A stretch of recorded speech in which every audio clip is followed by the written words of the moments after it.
Everything we have talked about in this series is true. Discipline builds identity. It repairs trust with yourself. It creates freedom. It is the practice of keeping promises you made to yourself, even when it is hard. All of that is real. But there is another side of this conversation that almost no one talks about. And it matters just as much. Discipline can become toxic. It can turn against you. And when it does, it looks almost exactly like the thing it is supposed to be. That is what makes it so dangerous. This video is not a reason to abandon the work of building yourself. It is not an excuse to be soft on yourself when softness is not what you need. It is a warning. A calibration. A reminder that the tools we build can cut both ways. Let us start by looking at what toxic discipline actually is. Because from the outside, it often looks impressive. The person who works 18-hour days because rest feels like failure. The athlete who trains through injury because stopping feels like weakness. The person who maintains a perfect diet so rigidly that a single off-plan meal sends them into shame. The person who holds themselves to a standard so high that they are never satisfied, never proud, never enough. From the outside, these people look disciplined. They look like they have it together. Inside, they are often exhausted, anxious, and deeply unkind to themselves. The line between healthy discipline and toxic discipline is not drawn in the behavior itself. It is drawn in the relationship you have with that behavior. The emotional world that lives underneath it. Healthy discipline is motivated by care. Care for your future self. Care for the life you are building. Care for the people who depend on you. Toxic discipline is motivated by fear. Fear of failure. Fear of judgment. Fear of being seen as lazy, weak, or not good enough. Fear of who you might be if you stopped pushing. When discipline comes from fear, it is never finished. Because fear is never satisfied. You do the work, and instead of feeling proud, you wonder if it was enough. You achieve the goal, and instead of feeling complete, you immediately raise the bar. You rest for a day, and instead of feeling restored, you feel guilty. The internal experience of toxic discipline is not peace. It is a relentless, quiet emergency. You can recognize it by how you speak to yourself when you fall short. Not what you say out loud. What the internal voice says. Healthy discipline sounds like, "That did not go well. What can I learn? How do I approach this differently?" Toxic discipline sounds like, "You failed. You are weak. You knew you would not manage it. You never change." That second voice is not a performance tool. It is a wound. And running a life from that wound creates a very specific kind of exhaustion. The exhaustion of someone who is always trying to outrun their own inadequacy. This is what psychologists call maladaptive perfectionism. Kristin Neff, a psychologist at the University of Texas and one of the leading researchers on self-compassion, has studied the relationship between self-criticism and performance for decades. Her findings are clear, and they run against what many people believe. Harsh self-criticism does not make you perform better. It makes you more anxious. And anxiety undermines your ability to do your best. Neff found that self-compassionate individuals aim just as high as self-critical ones. Their standards are not lower. But when they fall short, they are not devastated. They recover faster. They try again sooner. They are more resilient, not because they care less, but because they are kinder to themselves in the process. Research she and others have conducted found that self-compassion is associated with less depression, less anxiety, and greater personal initiative, the motivation to actually make changes in your life. Not because you hate where you are. Because you care about where you could be. In contrast, harsh self-criticism is linked to anxiety, depression, burnout, and a kind of paralysis that comes from fear of failure. The person who is most afraid of failing often avoids the very situations where they might fail. And in doing so, they avoid the situations where they might grow. The cruelest irony of toxic discipline is this. The tool you built to make yourself better is the thing preventing you from becoming it. There is also a physiological dimension to this. When you criticize yourself harshly, your body responds as it would to any threat. Cortisol rises. The nervous system shifts into a state of alert.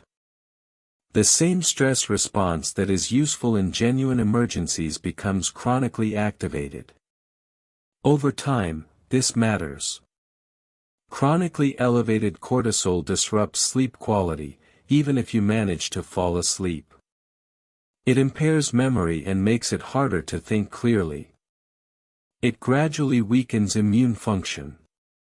And it contributes to burnout, a state of complete emotional and physical exhaustion that can take months, sometimes longer, to recover from. The body does not distinguish between an external threat and an internal one. If you are at war with yourself, your physiology responds accordingly. The internal critic does not feel different to your nervous system than an external danger. It produces the same chemical response. And sustained over time, that response has a cost. Burned out people do not perform at a high level. They survive. They function at a fraction of their capacity. And they often blame themselves for that too, adding another layer of self-criticism to an already depleted system. This is the collapse that toxic discipline eventually produces. Not gradually and visibly. Suddenly and completely.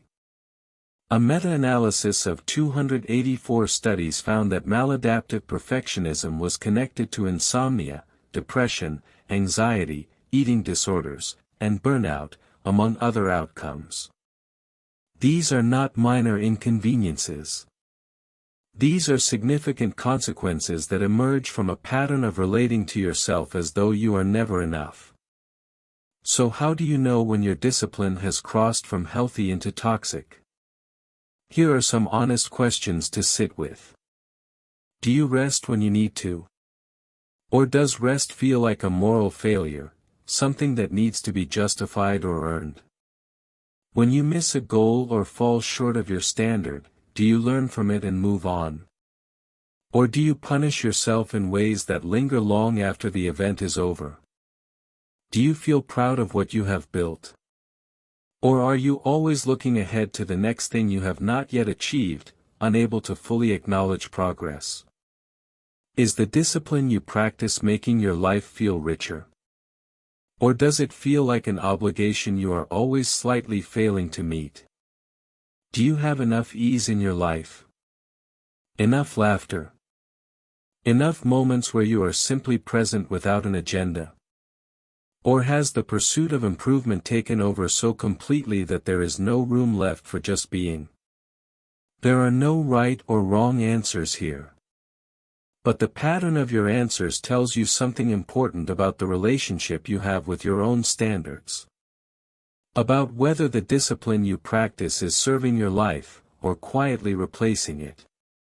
Now, this video is not arguing that you should lower your standards. Or that rest is always the answer. Or that self-compassion means letting yourself off the hook. Discipline is still necessary.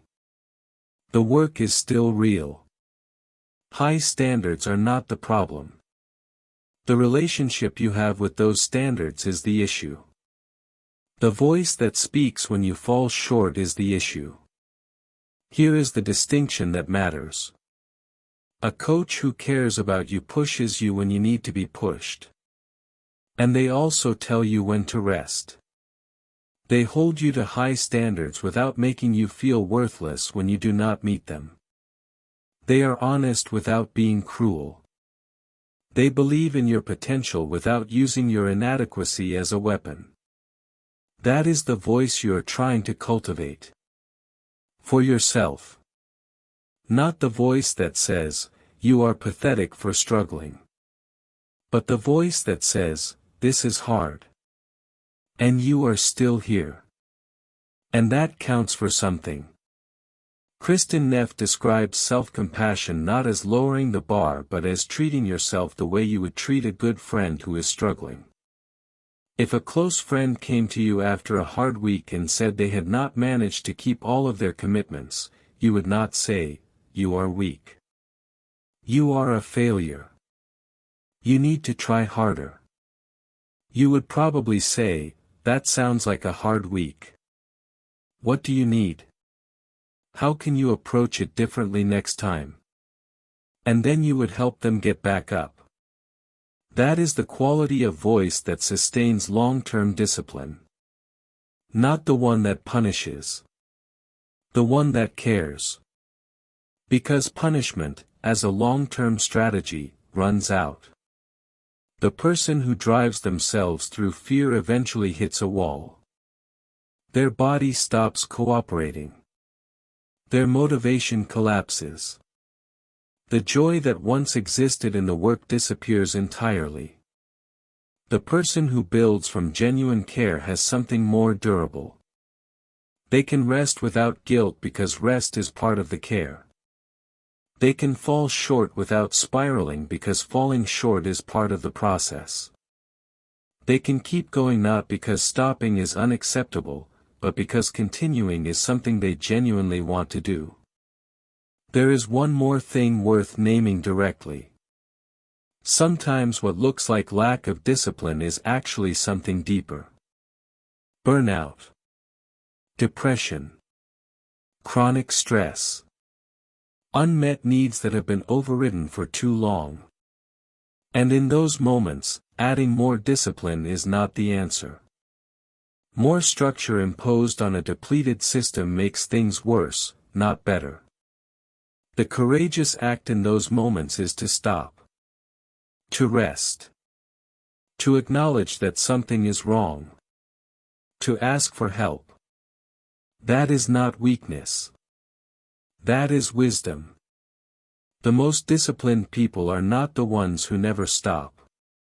They are the ones who know when to stop. Who can read their own system honestly. Who respect the difference between resistance that should be pushed through and a genuine signal that rest is required. Discipline, at its best, is a form of care. It is how you take the long view of your own life.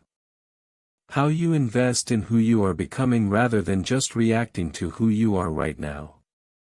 But care, by definition, includes kindness. Includes patience. Includes the willingness to hold yourself with some grace when the work is hard and the progress is slow. You are not a machine running a program. You are a person, building something difficult, in a world that is also difficult, with a limited and non-renewable amount of time and energy to work with. You will have weeks when the discipline holds and weeks when it does not. Seasons of output and seasons of recovery. Periods of clarity and periods of confusion. This is not failure. This is life, moving at the pace it moves. The goal is not to eliminate all of that variation. The goal is to stay in the game long enough, and gently enough with yourself, that the overall direction keeps moving forward. Be rigorous with that. And be gentle with that. Both. At the same time. That is what sustainable discipline looks like. Not the kind that breaks you.